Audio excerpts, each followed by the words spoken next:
요한계시록 1장 1절에서 3절입니다.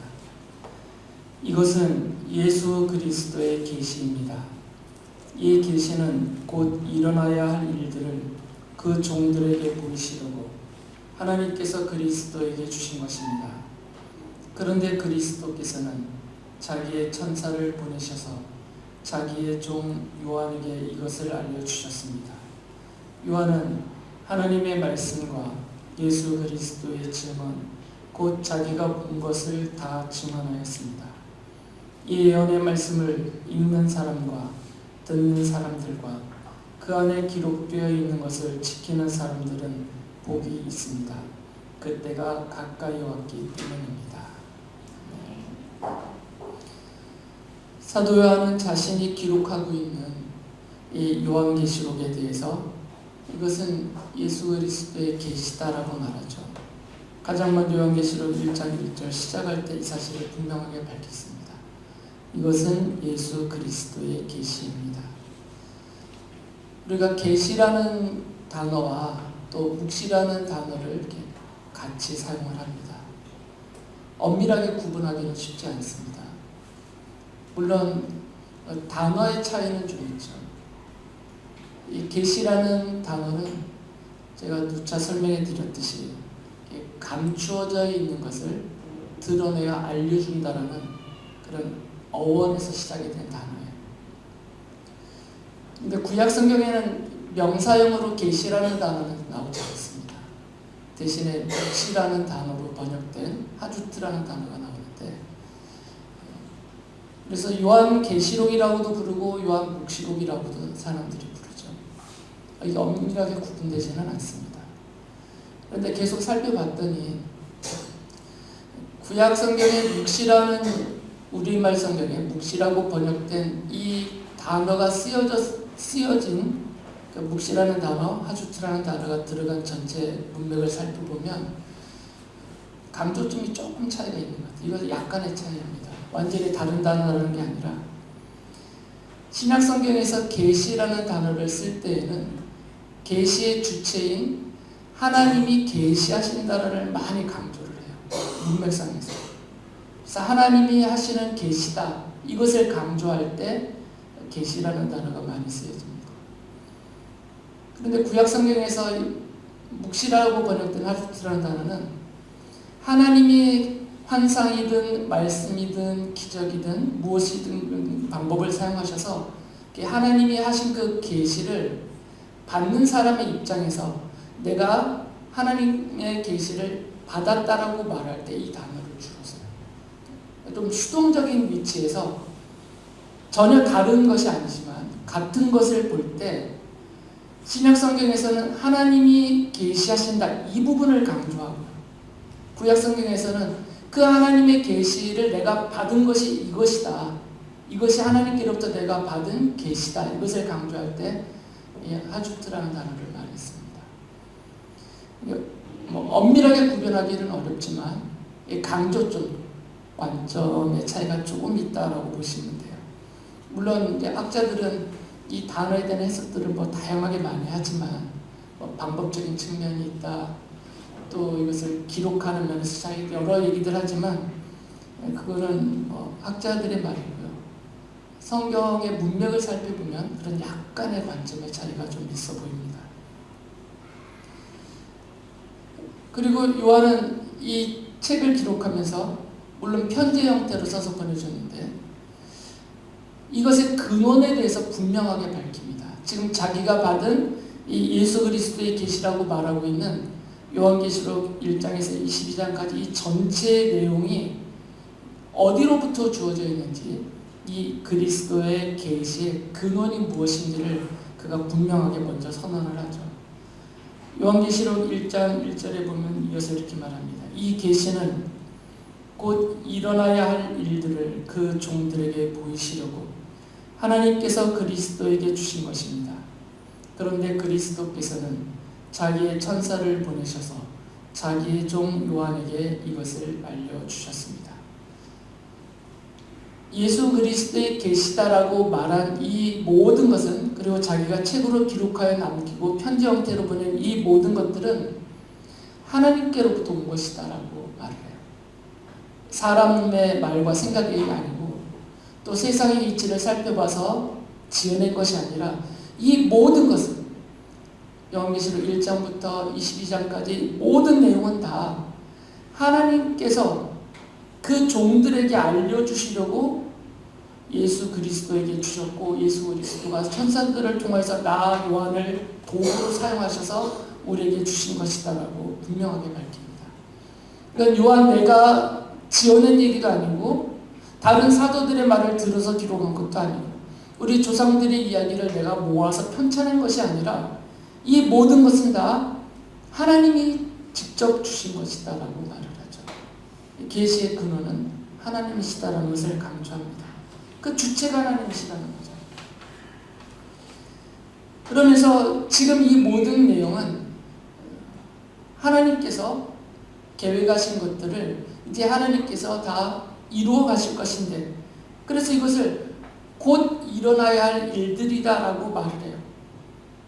지금 자기가 기록하고 있고 편지로 보내고 있는 이 모든 내용은 그냥 추상적인 내용 또는 학술적인 내용, 어떤 문학적인 창작 이런 것들이 아니라 실제로 이 땅에서 역사적으로 이 땅에서 일어날 일들, 곧 일어날 일들에 대해서 하나님이 그 종들이라고 표현한 교회와 성도들에게 미리 알려주시려고 주신 말씀들이다라고 강조를 하죠. 그러니까 이것은 어쩌다 보니 막 생겨나는 일들이 아니고 이러다 저러다 보니 막 발생되는 자연 발생적인 그런 역사가 아니라 하나님이 계획하신 하나님의 작정 안에 있던 것들이 이제 곧 이렇게 드러날 것이다라는 거죠. 지금 자기가 기록하고 있고 그리고 이 안에 다 기록되지 않는다 하더라도 지금 주후 1세기에 살고 있는 성도들에게 보낸 편지인데 이 교회와 성도들이 앞으로 겪게 되고 경험하게 되고 목격하게 될 이 모든 일들, 앞으로 곧 장차 일어나게 될 이런 모든 일들은 하나님의 작정 안에 있는 것이라는 거죠. 이 작정이란 말은 제가 설명해 드렸잖아요. 하나님의 계획, 하나님의 목적, 하나님의 뜻이라는 단어예요. 그러니까 하나님이 계획 안에 있어요. 그리고 그것은 다 목적적이에요. 그렇게 계획하신 하나님의 목적이 있고 하나님의 뜻이 있다는 거죠. 그것들이 곧 이렇게 드러날 것이다. 이것을 미리 알려주는 내용이다라고 말을 해요. 그러니까 요한계시록은 사도 요한이 이 서원에서 말하는 것처럼 하나님께로부터 받은 것이고, 그리고 그 기록된 내용은 하나님의 작정 안에 있는 것들이 우리가 살고 있는 이 세상과 역사에서 앞으로 이런 식으로 드러날 것이다라는 사실을 지금 성도들에게, 교회에게 미리 알려주는 내용이다라고 말을 해요. 이게 요한계시록이에요. 그리고 요한계시록의 내용은 알 수 없는 비밀, 그리고 하늘나라의 신비한 어떤 영역에 있는 그런 것들, 이것을 말하는 것이 아니라 우리의 눈에 보여질 일들, 그리고 이 세상의 교회와 성도들과 이 세상 나라 안에서 하나님이 계획하신 것을 하나님이 이루어 가시는 그 사실과 그 모습들을 미리 어느 정도 우리에게 알려주시는 내용이라는 거죠. 그렇기 때문에 요한계시록은 성도들이 읽어야 되는 책입니다.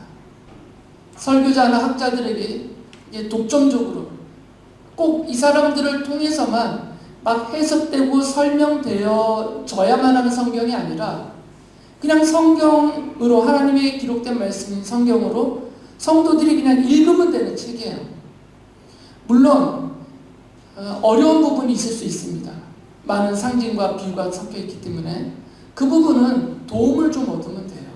이 부분을 더 많이 공부하고 연구한 학자들과 목회자들 또는 설교자들, 그런 연구하는 분들의 도움을 좀 받으면 될 뿐이고, 이것은 우리가 읽어야 될 책이에요. 금서로 지정되면 안 되는 책입니다. 교회 시대 때 상당 기간 요한계시록은 묶어진 책이었어요. 감춰진 채 성도들이 읽지 못했습니다. 설교자들이 설교를 안 했어요. 그거는 이제 너무 조심하다 보니까 그랬죠. 위험하기도 하고 잘못 말하면. 근데 저는 그렇게 생각하지 않습니다. 성경을 기록하게 하신 성령님이 참 믿음으로 하나님의 계시된 말씀으로 믿고 읽는 성도들을 조명해 주셔서, 그러니까 눈과 마음을 밝히 열어주셔서 큰 오류에 빠지지 않는 상태에서 하나님의 말씀을, 하나님의 작정 안에서 세상 끝날까지 곧 이루어질 일들을 통해서 우리에게 하시는 하나님의 말씀을 얼마든지 깨닫고 그것으로 더욱더 믿음의 견고함을 얻게 해주는 그런 성령 하나님을 믿습니다. 그래서 그 성령의 역사하심을 믿기 때문에 읽으시면 됩니다.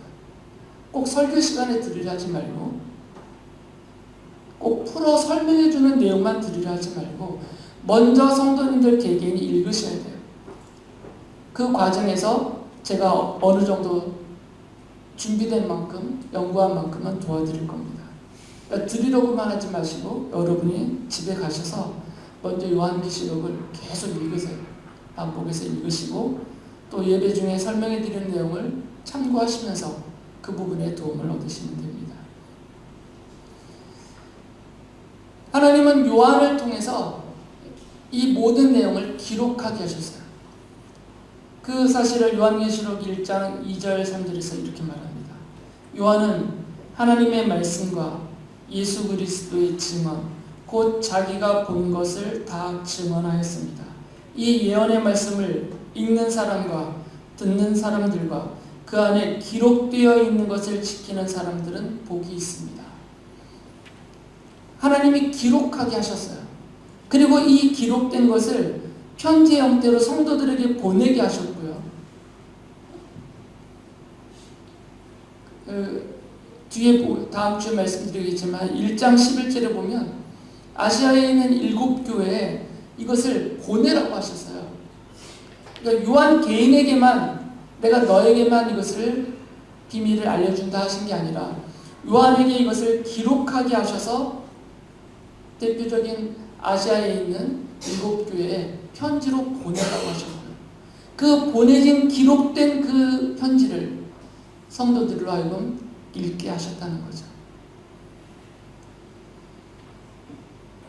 기록하셨다라는 이유는, 그 이유, 하나님의 계시를 기록으로 남기시는 이유는 뭐겠어요? 읽으라는 거죠. 읽을 필요가 없으면 굳이 기록하여 교회에 보내실 일이 없지 않습니까?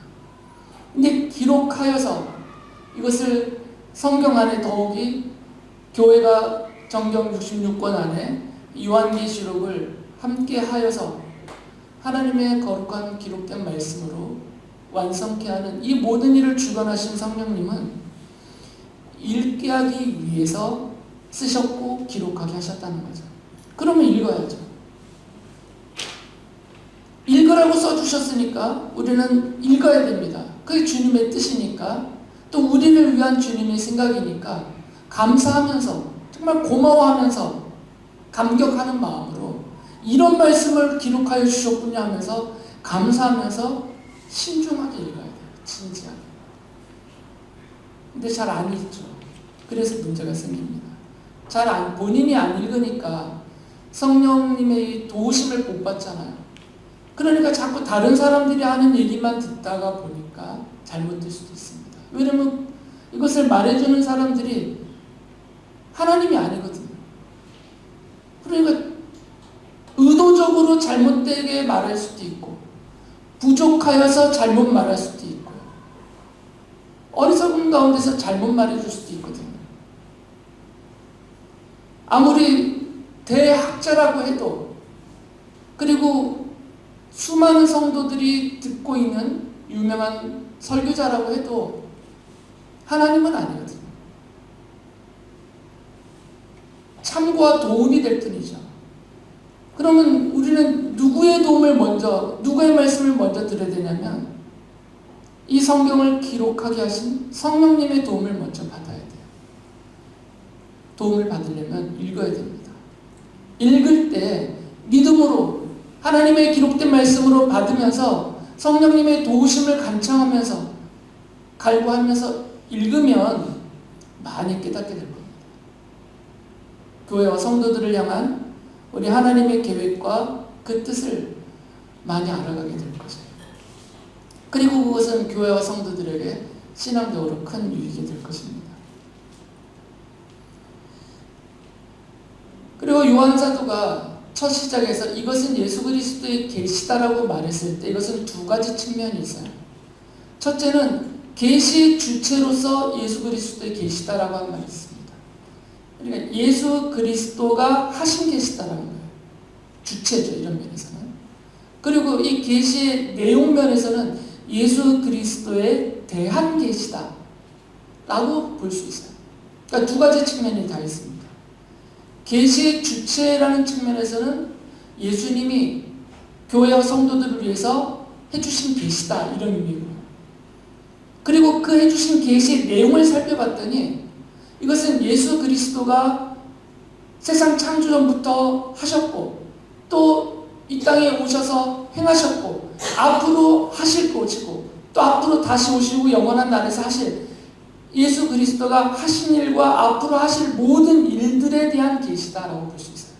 그러니까 계시의 내용이 예수 그리스도에 대한 것이기 때문에 예수 그리스도의 계시다라고 말할 수 있습니다. 실제로 예수님이 요한계시록을 포함한 아직 예수님이 이 말씀하실 때는 계시록이 기록되지 않고 신약성경 자체가 없었을 때이지만 그러나 예수님이 이 말씀하실 때는 요한계시록을 포함한 신약의 모든 성경을 다 그 안에 담고 의도하셨다고 볼 수 있어요. 요한복음서 5장 39절에서 이렇게 말씀하셨어요. 너희가 성경을 연구하는 것은 영원한 생명이 그 안에 있다고 생각하기 때문이다.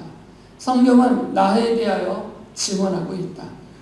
주님이 말씀하셨을 때 이 성경은 당연히 구약 성경입니다. 아직 신약은 기록되지 않았을 때이니까. 그러나 이 이후로 삼위일체 하나님이 신약의 모든 성경도 다 기록하게 하실 것이 그 계획과 뜻 안에 있었기 때문에 당연히 구약 성경도 그리스도에 대해서 말하고 있고 요한계시록을 포함한 신약 성경도 예수 그리스도에 대해서 증언하고 말하고 있을 것이기 때문에 이 말씀 안에 당연히 요한계시록이 들어갈 수가 있죠. 그러면 요한계시록도 그 내용으로 본다면 당연히 예수님 그리스도에 대한 계시일 수밖에 없는 것이에요. 그래서 기본적으로 요한계시록이라는 이 성경책은 어떤 책이냐라고 볼 때 하나님의 작정대로예요. 하나님의 작정 바깥에 있는 것이 기록되지 않습니다. 세상 창조 전에 하나님이 삼위일체 하나님, 성부성자 성령 삼위일체 하나님이 작정하신 것이 있어요. 이 하나님의 작정대로 예수 그리스도가 행하셨고 이미 행하셨고 창조부터 십자가에까지 이미 행하셨고 그리고 앞으로 다시 재림하실 때까지 앞으로 행하실 그 모든 일들에 대한 내용이며 계시다라고 말할 수 있어요. 이것을 기록한 하나님의 말씀이 요한계시록이라는 거죠. 그래서 요한계시록이라는 이 책의 어떤 서론적으로 여러분이 생각하시면 이것을 기억하시면 됩니다. 이 요한계시록은 하나님의 작정대로 그리고 교회와 성도들을 위하여서 계시하여 주신 예수 그리스도의 기록된 계시고 기록된 하나님의 말씀이다라고 생각하시면 됩니다. 그리고 두 번째로 생각이 될 것은 먼저 배경을 조금 우리가 알아야 돼요. 배경을. 전통적으로 교회는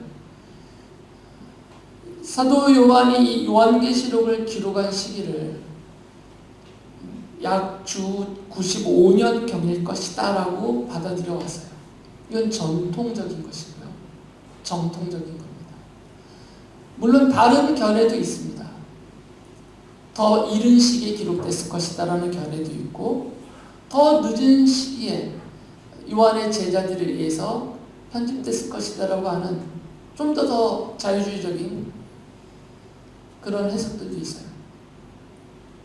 그런데 이 전통적인 교회에서는 오랜 시간 동안 그리고 거의 대다수가 주 95년경에 사도 요한이 반모섬에서 기록했을 것이다 라고 봐요. 그 간접적인 요한계시록의 바깥에, 그러니까 그 외적 증거라고 하거든요. 요한계시록 바깥의 내용들도 이 사실을 많이 지지를 해주고요. 요한계시록에 기록된 내용들을 보면 그 내용 안에서도 이 부분에 대한 지지하는 구절들이 꽤 있습니다. 그래서 대부분은 이런 생각들을 하죠. 요한계시록을 사도 요한이 기록했을 때 주 64년경에 네로, 로마의 황제 네로 때부터 기독교에 대한 박해가 시작이 됐거든요.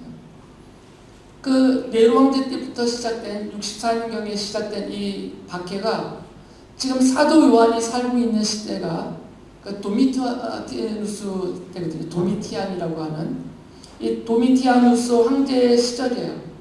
근데 도미티아누스가 주 96년에 암살을 당하고 죽거든요. 그런데 그 유세비우스라는 역사가가 이런 말을 했어요. 요한이 도미티아누스 황제가 피살된 이후에 반모섬에서 나왔다라고 기록을 해놨어요. 유세비우스의 역사에 의하면.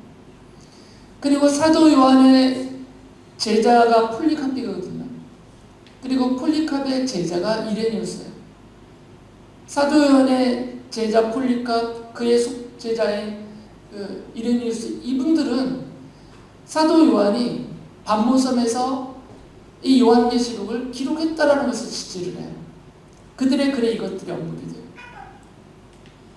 클레멘트라는 그 교부도 그 사실을 언급을 하고요. 그러니까 요한계시록 그 바깥에서 많은 증거들이 있어요. 사도 요한이 반모섬에서 도미티아누스 황제가 피살되기 전에 반모섬에서 기록을 하고 그 황제가 96년에 피살을 당했는데 암살되고 피살된 이후에 반모섬에서 나왔다라고 증언들을 하기 때문에 아마도 주 95년경에 사도 요한이 반모섬에서 이 계시의 말씀을 받아서 기록하고 그것을 아시아에 있는 7교회에 편지로 보냈을 것이다 라고들 생각을 합니다. 이게 전통적인 그리고 정통적인 견해예요. 물론 아닐 수도 있습니다. 더 이른 시기에 기록될 수도 있고 더 늦은 시기에 기록될 수도 있어요. 그런데 굳이 오랜 기간 동안 교회가 전통적으로 받아들여왔던 내용을 굳이 부정 부인해가면서까지 충분하지 않은 더 이른 시기의 기록, 더 늦은 시기의 기록을 굳이 지지할 필요는 없습니다. 성도들에게는 그렇게까지 막 학술적으로 따져서 그렇게 들어갈 필요는 없어요. 성경이 말하고 있고 또 전통적으로 교회가 받아들였던 내용을 그대로 받으면 큰 무리는 없습니다. 이 사실을 성경 내부에서도 얘기를 하죠. 요한계시록 1장 9절 10절에 보면 사도 요한이 이렇게 말해요. 예수 안에서 여러분의 형제요 예수 안에서 환난과 그 나라와 인내 여러분과 더불어 참여한 사람인 나 요한은 하나님의 말씀과 예수에 대한 증언 때문에 반모라는 섬에 갇혀있게 되었습니다. 주님의 날에 내가 성령에 사로잡혀 내 뒤에서 나팔 소리처럼 울리는 큰 음성을 들었습니다 라고 말을 하니까 사도 요한이 반모섬에서 계시로 받은 주님의 말씀을 기록하여 편지로 써 보냈다라고 볼 수가 있습니다. 바로 이 시기에는 주 64년부터 시작된 이 기독교에 대한 박해가 점점 심화되는 시기였어요. 물론 최악의 박해는 훨씬 뒤에 있지만 도미티아누스 때까지도 이미 박해는 멈추지 않고 네로 때 시작된 박해는 점점 심화되는 과정이 있었습니다. 그리고 이것은 로마에서 시작된 이 박해는 로마에 멈추지 않고 점점 로마 제국 전역을 향해서 확대되어 나가고요. 그것이 지금 소아시아 지역에 지금의 튀르키예 서중남부에 속하는데 그 지역에도 속해 있는 이 7교회도 당연히 이 박해가 거기까지 이미 미쳤던 사실이 있습니다. 그런 상황에서 이것을 써보내고 있어요. 그래서 실제로 요한계시록 안에 보면 교회들이, 이 아시아 지역에 있는 교회들이 박해를 받고 있다는 사실을 짐작하게 하는 말씀들이 있습니다. 요한계시록 2장 9절을 보면 예수께서는 이 서머나 교회의 환난과 궁핍을 내가 이미 알고 있다라고 말하고 있어요.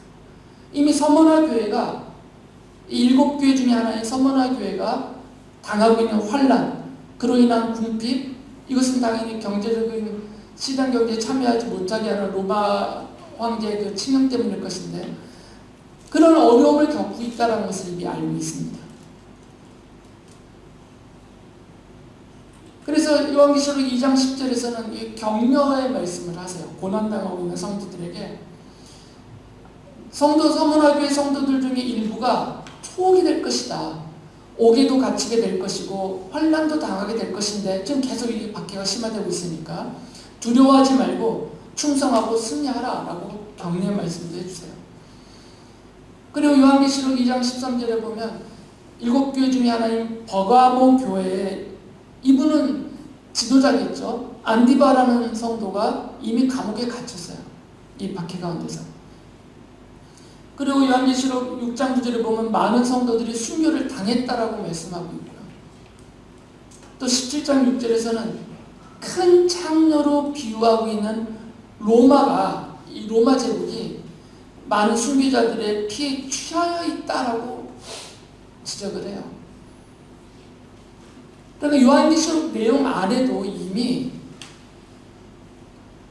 주 1세기 이 교회 안에 로마 제국으로부터 다가오고 있는 그런 박해, 환난, 핍박이, 그로 인한 어려움들이 심해지고 있는 때다라는 것이죠. 우리는 이 글로 그냥 읽으니까 또는 말로 들으니까 그럴 수 있다고 지나가겠지만, 실제로 이 시기에 이 박해를 당하는 교회와 성도들은 참혹했어요. 가장 심각했을 때에는 정말 짐승대하게 됐거든요. 물론 지금 이 도미티아누스 때까지 그 정도는 아니었어요. 이게 이제 더 뒤로 갈수록 심해지거든요. 최악의 상황에서는 사람 대접을 받았거든요.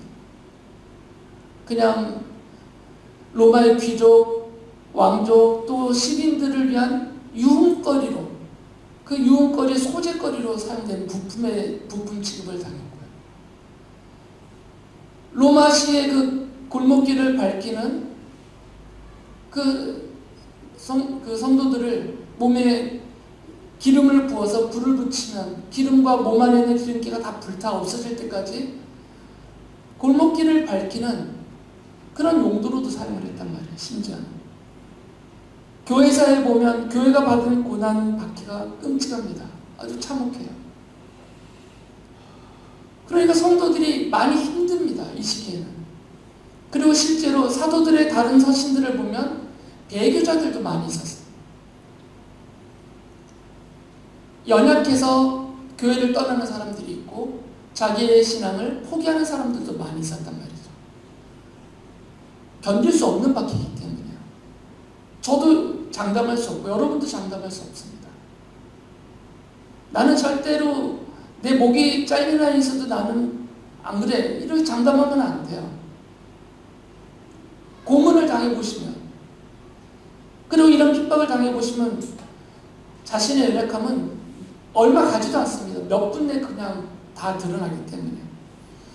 그러니까 성도들이 지금 많이 약해져 있는 상태입니다. 이때는. 유대인들의 박해는 별거 아니었어요. 성도들이 당하는 건. 아예 로마 제국 차원에서 향해 교회와 성도들에게 쏟아지는 박해이기 때문에 견디기가 너무너무 힘듭니다. 그리고 신앙도 연약해지고 교회도 연약해지고 많은 아픔과 어려움을 겪고 있을 때예요. 그래서 이 사도 요한을 통해서 요한계시록을 기록하여 이 박해와 고난 중에 있는 교회에게 편지로 써서 보내면서 곧 일어날 일들을 거기다 써주시는 거죠. 이것을 읽으면서 앞으로 하나님이 어떻게 이 교회를 핍박하고 교회를 탄압하고 있는 로마 제국이 대표하고 있는 이 세상 나라와 이 세상 일들을 하나님이 어떻게 다스리실지, 어떻게 이루어 가실지를 읽고 듣고 위로와 격려와 힘을 얻게 하려는 그런 기록 의도가 있습니다. 그냥 단순하게 하나님이 내가 앞으로 이런 일을 할 거야를 그냥 모든 교회, 보편적인 교회에게 앞으로 내가 이렇게 할게 하고 알려주시려는 책이 아니라 하나님의 계획과 비밀을 그냥 어떤 감정도 섞이지 않은 채로 기계적으로 성도들에게 알려주려는 하나님의 계시가 아니라 지금 고난당하고 있는 교회와 고난 중에 있는 성도들을 위로하고 격려하고 이 교회를 더 온전히 든든하게 세우려고 하시는 하나님의 마음을 담은 편지라는 거죠. 지금 시대적으로 그러한 시대에 이 편지를 써서 보내게 하신 거기 때문에. 그래서 실제로 우리가 요한계시록을 22장까지 살펴보겠지만 그 입장에 서서 내가 그 주 1세기 그리고 주 2세기까지 걸쳐서 계속 바퀴가 이어지는데 3세기 끝날 때까지 계속 바퀴가 이어지는데 거의 250년간이거든요. 그 기간 동안 당하는 이 바퀴 기간에 내가 살고 있었다면 그 시기에 고난 중에 있는 내가 이 편지를 받아볼 때 어떤 감정으로 어떤 마음으로 이것을 읽고 듣고 받을 것인가 이런 마음으로 봐야만 이 요한계시록의 내용들이 나를 향한 하나님의 말씀이 되는 거죠. 기계적으로 읽으시면 안 됩니다. 하나님이 이렇게 하신데 남 얘기할 때 그렇게 보시면 안 돼요. 이것은 주 1세기에 고난당하고 있는 교회와 성도들을 격려하고 힘을 주고 낙심치 않게 하고 희망과 소망을 갖게 하려고 하시는 하나님의 사랑하시는 마음이 교회와 성도들을 향한 하나님의 사랑의 마음이 담겨져 있는 편지예요. 그래서 내용에도 많습니다. 그런 하나님의 마음이 담겨져서 드러나는 내용도 많이 있습니다. 요한계시록에 보면. 그런 태도로 이것을 읽으셔야 돼요. 남 얘기하듯 읽으시면 안 됩니다. 마치 무슨 수수께끼 풀어가듯 이렇게 요한계시록을 보시면 안 돼요. 그러면 도움이 안 됩니다.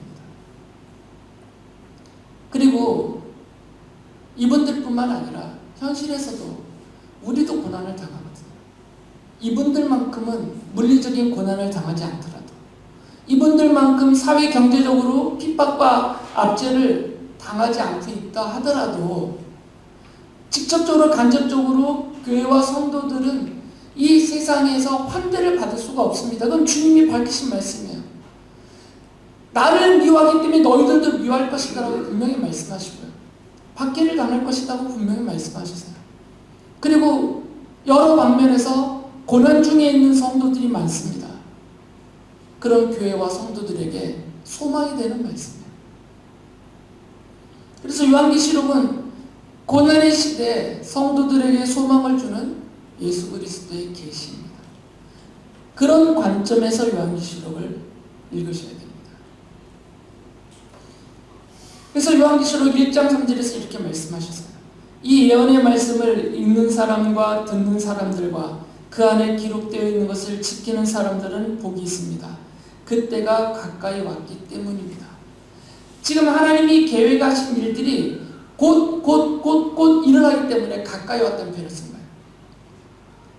이 모든 것이 금세 다 이루어질 것이다 이런 의미로 가깝다는 게 아니고 곧 일어날 일들이 하나님이 정하신 때에 맞춰 일어날 일들이 멀지 않다는 거죠. 당장 주 1세기 이 교회를 위해서도 하나님이 계획하신 일이 실제로 이루어지고 있었어요. 주 2세기 지금 21세기에 이르기까지 또 주님이 오실 때까지 얼마나 더 남아있을지 모르겠지만 주님이 오실 때까지 오시기 전까지 하나님이 계획하시고 작정하신 일들이 다 일어날 것인데 그것들이 멀지 않고 곧 그 시절에서 받는 사람 입장에서는 가깝다는 거죠. 주 1세기 성도들에게는 가까운 일이 있고 2세기 성도들에게도 가까운 일이 있고 21세기 살고 있는 우리들에게도 가까운 일이 있어요. 주님이 계획하신 일들이 다 가까이 다가오고 있다는 것이죠. 그러니까 낙심치 말라는 겁니다. 실망하고 낙심하고 포기하고 좌절하지 말고 주님의 작정 안에 다 있는 일이고 또 주님의 계획하심이 있고 주님의 정하신 때가 있기 때문에 주님을 믿고 의지하면서 믿음을 지키라라는 말씀이에요. 그래서 하나님이 주실 복을 이렇게 약속합니다. 요한계시록 14장 13절에 보면 나는 또 하늘에서 들려오는 음성을 들었습니다. 기록하여라. 이제부터 주님 안에서 죽는 사람들은 복이 있다. 그러자 성령께서 말씀하셨습니다. 그렇다 그들은 수고를 그치고 쉬게 될 것이다. 그들이 행한 일이 그들을 따라다니기 때문이다. 순교를 대표적으로 말씀하셨지만 순교와 순교에 이르기까지의 모든 성도들과 교회가 당하는 이 고난은 하나님이 다 기억하고 보시고 알고 계시다는 것이고요. 그리고 그들에 대한 하나님이 주시는 복이 약속되어 있다는 거죠. 그리고 그 복의 내용은 구체적으로 우리가 생각하고 있는 이거다 저거다가 아니라 포괄적으로 말씀하세요. 모든 수고를 그치고 쉬게 될 것이다. 참 하나님의 안식에 들어가게 될 것이다라는 거죠. 참 하나님의 안식. 그 안에서 누리는 영원한 생명과 하나님이 약속하신 영원한 복을 누리는 참 안식에 들어가게 될 것이다라고 말씀하세요.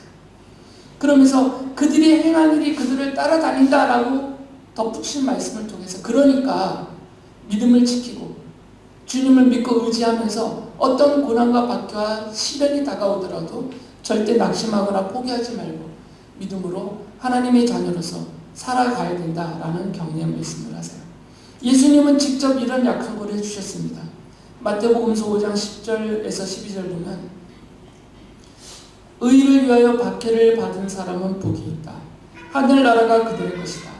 너희가 나 때문에 모욕을 당하고 박해를 받고 터무니없는 말로 온갖 비난을 받으면 복이 있다.